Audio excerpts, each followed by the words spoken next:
મહાદેવની કથા કહેવા જઈ રહ્યા છે તો ભગવાન શિવની સ્તુતિ કરે છે, કારણ કે બ્રહ્માજી મહાદેવના પરમ ભક્ત છે. સાંભળો નારદ, બહુ મોટી સ્તુતિ છે.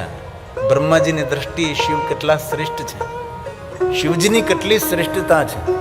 અને પહેલે દિવસે પણ કહ્યું હતું કે સૌને ભગવાન શિવમાં પ્રીતિ ન થાય, સૌને ભગવાન મહાદેવમાં ભક્તિ ન થાય. બહુ જન્મોનું પુણ્ય જન્મ એકત્ર થયું હોય તેને જ ભગવાન મહાદેવની ભક્તિ પ્રાપ્ત થાય છે. આ પહેલે દિવસે મેં શ્લોકાત્મક આ વાત સમજાવી હતી. તેથી આમાંથી કોઈ પરમ શિવ ભક્ત હોય સમજવું એ પ્રણમ્ય છે, એ વંદનીય છે. શિવ ભક્તને સામાન્ય ન સમજો, શિવ ભક્ત એ પ્રણમ્ય, શિવ ભક્ત દર્શનીય છે. અને સ્વયં ભગવાન મહાદેવે કહ્યું કે ક્યારેય શિવાલય જવાનો સમય ન હોય અને ક્યારેય શિવ પૂજા કરવાનો સમય ન હોય, કોઈ પરમ ભગવાન મહાદેવનો ભક્ત, શિવરતમ ભગવાન મહાદેવનો પરમ ભક્ત હોય એમનું દર્શન થઈ જાય તો સમજી લેવું કે ભગવાન મહાદેવનું જ મેં દર્શન કર્યું છે. આવું સ્વયં શિવજીએ પણ શિવ મહાપુરાણમાં કહ્યું છે. અને એ પણ કહ્યું છે કે જેના ભાલમાં ભસ્મની બિંદી હોય, જેના કંઠમાં રુદ્રાક્ષ હોય, જેના મુખમાં નીલકંઠનું નામ હોય, આવા કોઈ મનુષ્યનું દર્શન થાય તો ત્રિવેણી સદૃશમ પ્રયાગ તીર્થની યાત્રા કરવાનું ફલ પ્રાપ્ત થાય છે. આ શિવ ભક્તોનો મહિમા છે. અને તેથી મહાદેવના ભક્તો હોય તેને નાનપને અનુભવે. કોઈ પણ મહાદેવના પરમ ભક્તો હોય, શિવ પરંપરામાં જે સંકળાયેલા હોય છે એને પોતાના જીવનને નાનું ન સમજો, નાનપનો અનુભવ ન કરવો. એને ગૌરવથી કહેવો હું કોઈ દેવનો ભક્ત નહોતું, તમારા દેવતાઓ જેની પૂજા કરીને મહાદેવનો ભક્ત છું. ગૌરવથી રહેવાનું તમારે. શા માટે આપણે જાતને નાના અનુભવીએ? આપણે દેવના ઉપાસક નથી, દેવો જેની આરાધના કરે છે એ મહાદેવના ઉપાસક આપણે છે. તેથી શિવના ભક્તોએ કોઈ નાનપનો અનુભવ ન કરવો. બ્રહ્મા નારદની સામે ભગવાન શિવની સ્તુતિ કરે છે. નમો સવનંત રૂપાય નીલકંઠ નમોસ્તુતે અવિજ્ઞાન સ્વરૂપાય કૈવલ્યાય મૃગાય ચ કૈવલ્યાય મૃગાય ચ. બ્રહ્માજીએ કહ્યું નારદને, નારદ ભગવાન શિવજી કાળકુટ નામનો વિષ પીધું. ઝેર કોણ પી શકે? જે માણસ અમૃતથી ભરેલો હોય છે. જેનામાં અમૃતત્વ ન હોય એ વિષ કઈ રીતે પી શકે છે? સમાજનો અનાદર અને સમાજનું અપમાન કોણ કરી શકે? જે માણસ પોતે માન સન્માનથી ભરેલો છે. જે માણસ સન્માનિત છે એ બીજાનું અપમાન સહન કરી શકે છે. તમારે જો સમાજના મૂર્ધન્ય મોટા માણસો હોય ને એ સમાજને આગળ લઈ જવા માટે ઘણું બધું કામ કરતા હોય, પણ ઘણું બધું કામ કરતાં કરતાં સમાજનો અનાદર પણ સહન કરતા હોય છે, સમાજની નિંદા પણ સહન કરતા હોય છે, સમાજના નહીં બોલાયેલા શબ્દો પણ એ સાંભળીને મૌન રહેતા હોય છે. એ કોઈનો અનાદર કરવા ન જાય.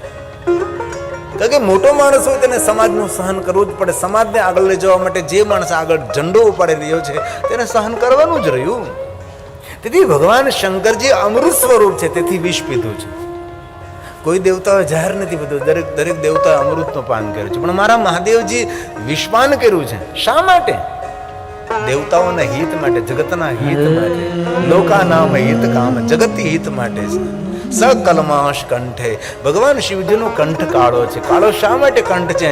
તો કે જગત હિત માટે, લોકની રક્ષા માટે ભગવાન શંકરજીએ ઝેર પીધો છે. કેવા ભગવાન મહાદેવ છે! આ કારણ જ્યારે જગતનો નાશ થઈ રહ્યો હતો ત્યારે ભગવાન શંકરજી સ્વયં વિષપાન કરે છે. ભગવાન શિવજીનું રૂપ ત્યારે કેવું હોઈ શકે છે? તમે દેવોના દેવ મહાદેવ તમે જો સિરિયલ જોયો હોય તો તેની અંદર જે એ દ્રશ્ય દેખાડ્યું તો અદ્ભુત દ્રશ્ય હતું. ભગવાન શંકર જ્યારે વિષ પીવા જતો હોય ત્યારે ભગવાન શિવજી કેવા લાગે છે? ભગવાન શિવજીનું રૂપ કેવું છે? ભગવાન શિવજીનું સ્વરૂપ કેવું છે? એ તો આપણા માટે દૂરની વાત રહી. પણ ક્યારેક તમે કોઈની સેવા કરતા હોય અને કોઈને ક્યારે તમે ભલમંચાઈ કરતા હો અને ક્યારે તમે કોઈને દાન આપતા હોય ત્યારે તમારા મુખનો ફોટો પાડી લેજો. ઉર્જા અધિક હશે, દેવત્વ જેવી ઉર્જા મુખાકૃતિ ઉપર છે. જ્યારે પરોપકાર કરો, અરે એને ક્યાં વાત કરો, કથા સાંભળતા સાંભળતા એક ફોટો પાડી લો. આપણા ચહેરાની ઉર્જા અલગ હોય છે. તમે પૂજા કરવા બેઠા હોય ત્યારે તમારા ચહેરાનો યોજ અને એની જે ઉર્જા એ બધાથી અલગ હોય છે. અને કોઈની નિંદા કરતા હોય ત્યારે તમારો મોઢાનો ફોટો પાડજો, નાક ઠરડાઈ ગયેલું લાગે. તે સારા કાર્યો હંમેશા આપણને સકારાત્મક ઉર્જા આપે, આપણને શક્તિ આપે, આપણને અદ્ભુત તાકાત આપે છે. તેથી ભગવાન શંકરજી વિષપાન કર્યું. ક્યારે કર્યું છે વિષપાન? સ્વયં અમૃતથી ભરેલા છે એ શંકરજી છે. પુષ્પદંત મહારાજે પણ આ વાતનો બહુ સુંદર ઉલ્લેખ કર્યો છે. અકારણ બ્રહ્માંડનો ક્ષય થઈ રહ્યો હતો. અકાંડ બ્રહ્માંડ ક્ષય ચકિત દેવા સુર કૃપા. અઘરું તો લાગે પણ આ બહુ સુંદર સુંદર આ પ્રસાદ છે. હું તમને વાર્તા સંભળાવી દ્રષ્ટાંતો સંભળાવી હું કથા 3 કલાકની પૂરી કરી શકું છું. મને આવડે છે દ્રષ્ટાંતો દેતા, તમને હસાવતા આવડે, તમને નચાવતા આવડે છે, બધું જ. કારણ કે પહેલા હું એ જ કરતો હતો, લોકોને હસાવતો હતો, લોકોને નચાવતો હતો. પણ ક્યાં સુધી? એક એક સ્તોત્રમાં એટલી અદ્ભુત શક્તિ રહેલી છે કે એક સ્તોત્ર તમે બોલો ને સાંભળો તો એક જન્મની જન્માંતરના પાપને બાળીને ભસ્મ કરનારા સ્તોત્ર છે. એક એક શ્લોક છે. આ પુષ્પદંતની રચના છે.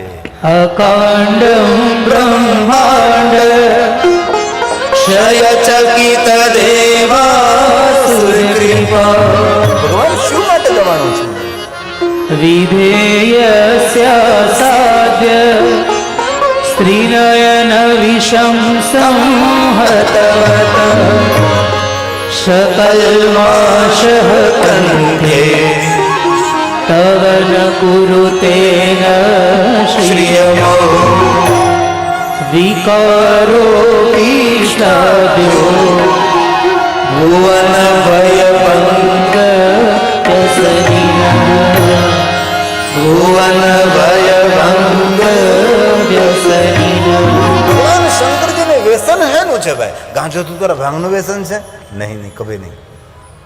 ભગવાન શંકરજીનું શ્રેષ્ઠ કોઈ વ્યસન હોય તો તેના ભક્તો ઉપર કોઈ ભય ઊભો થાય, એ એના ભક્તોને ભય હરી લેવું, એ મહાદેવનું વ્યસન છે.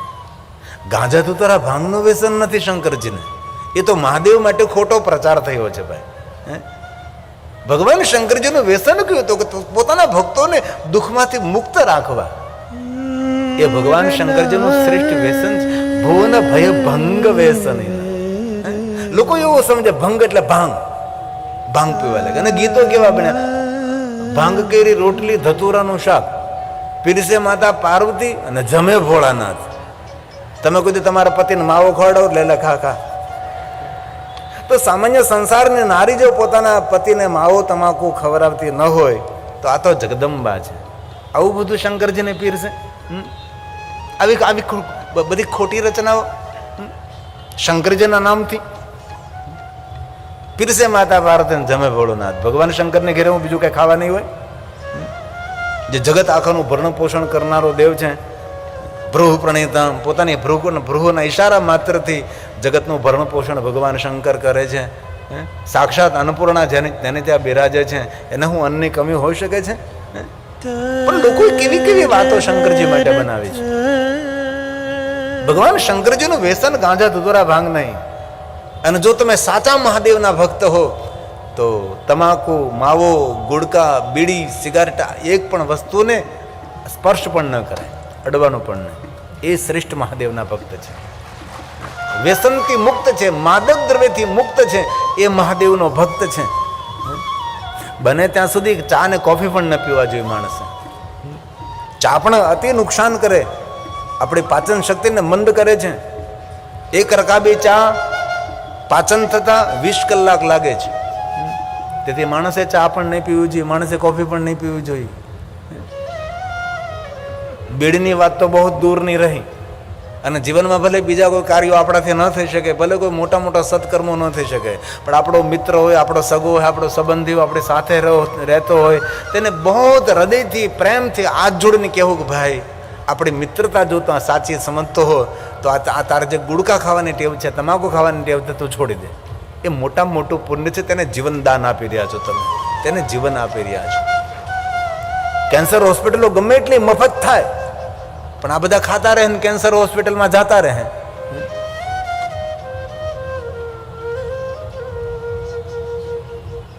માવો મોઢામાં હોય, કેવું કેવું મુખ કેટલું કદરૂપું લાગે તેનું. માણસ સારો ન દેખાય, માણસ કદરૂપો દેખાય. મોઢામાં તમાકુ હોય, ગલોફામાં માવો ભર્યો હોય, માણસ સારો ન દેખાય ને, એ બહુ કદરૂપો દેખાય, સારો ન લાગે. તેના દાંત કેટલા ખરાબ થઈ ગયા હોય, તેના ઓઠ કેટલા કાળા પડી ગયા હોય, શા માટે ભાઈ? ભગવાને સુંદર શરીર આપ્યું છે, એને સાચવીએ જરા આપણે, તંદુરસ્ત રહીએ, રોગ મુક્ત રહીએ, આહલાદિત રહીએ, આનંદિત રહીએ, પ્રફુલ્લિત આપણે રહીએ. ભાંગ વાવી ભોળાનાથે નીંદે છે ગણેશ, પાર્વતીજી પાણી વાળે છૂટા મેલી કેશ. હવે ખેતરમાં પાવડો લઈને પાણી વાળતા હોય તો વાળ છૂટાય તો પાણી વાળે ફાંબે ખરું ભાઈ? કોઈ પણ બહેનો, હવે તો તમે સૌ પુણ્યવાન બહેના છો એટલે અમદાવાદમાં આવી ગયા, નીંદે છે ગણેશ, એટલો ગણ અધ્યક્ષ, દેવતાઓનો આગેવાન, એક ખેતરમાં દાંતરડી લઈને નીંદવા જાય. ભાંગ વાવી ભોળાનાથે, પાછું ભાંગ વાવી, બોલો કાક બાજરો ઘઉં કે ચોખા તો સમજ આપણે, હા તો ભાંગ વાવી ભોળાનાથ. તેથી શંકરજીનું જીવન ચરિત્ર સૌથી અલગ છે. ભગવાન શિવજી સૌથી નિરાલા છે, સૌથી અલગ મહાદેવ છે. શિવજીનું ચરિત્ર સમજવું સમજાવવું મુશ્કેલ છે. એ ભગવાન શિવ છે, દેવ અભય વરદાન. ભગવાન શંકરજી મોટામાં મોટું વરદાન આપે છે, ભય મુક્ત કરે છે ભગવાન મહાદેવજી. ભગવાન શિવજીને પ્રસન્ન કઈ રીતે કરવા? અભિષેક પંચામૃતથી, અનેક દ્રવ્યોથી, રાજોપચારથી, બિલ્વપત્રોથી, પુષ્પોથી, ભગવાનને દીપથી.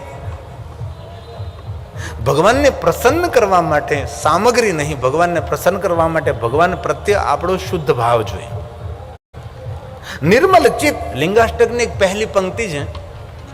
એ લિંગાષ્ટકની પહેલી પંક્તિમાં એક સરસ વર્ણન કર્યું છે કે બ્રહ્માએ અને વિષ્ણુએ ભગવાન શિવની પૂજા કરી તો તેની અંદર ઉલ્લેખ કર્યો છે કે નિર્મલ ભાવથી તેની પૂજા કરી. આપણો નિર્મલ ભાવ એ શ્રેષ્ઠ મહાદેવની પૂજા છે.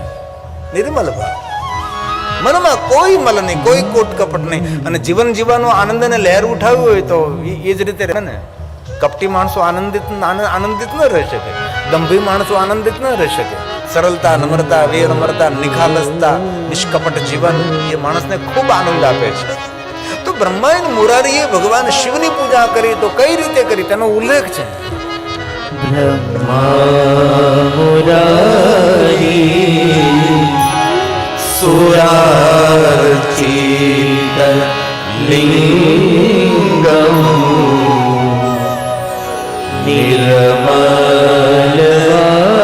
નિર્મલશીત શોભિત લિંગમ.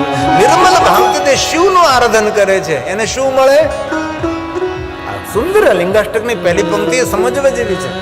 નિર્મલ ભાવથી જે ભગવાન મહાદેવનું આરાધન કરે છે તેના માટે કેવું વરદાન આપ્યું છે, કેવું વચન આપ્યું, જુઓ તમે. આમ જન્મ દુઃખ વિનાશ લિંગમ. એક હૃદયથી એક વાત કહું છું, જેને તમે હૃદયથી માનતા હો અને જેને તમે હૃદયથી સ્વીકાર્યા છે અને તમે સાચા દિલથી જેને પ્રેમ કરતા હો એની સામે ભૂલથી કપટ નહીં કરો. ભૂલથી તેની સામે કોઈ કપટ, નિષ્કપટ રહેવાનું. ભલે બે શબ્દો સાંભળવા પડે, સાંભળી લેવાના. જેટલા નિષ્કપટ રહેશો એટલું સન્માન અને પ્રેમ અકબંધ રહેશે, નિરંતર રહેશે.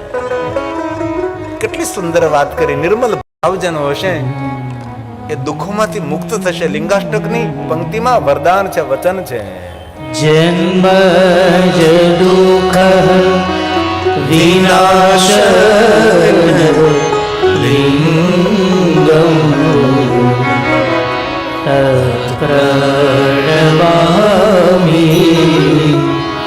સદા શિવલિંગમ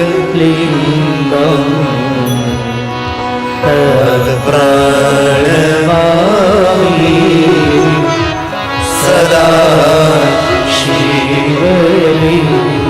ભગવાનની આગળ અગરબત્તીનો ધુમાડો કરવાથી ભગવાન પ્રસન્ન થાય. અગરબત્તી જેવું જીવન નિર્માણ કરવાથી ભગવાન પ્રસન્ન થાય છે. કાલ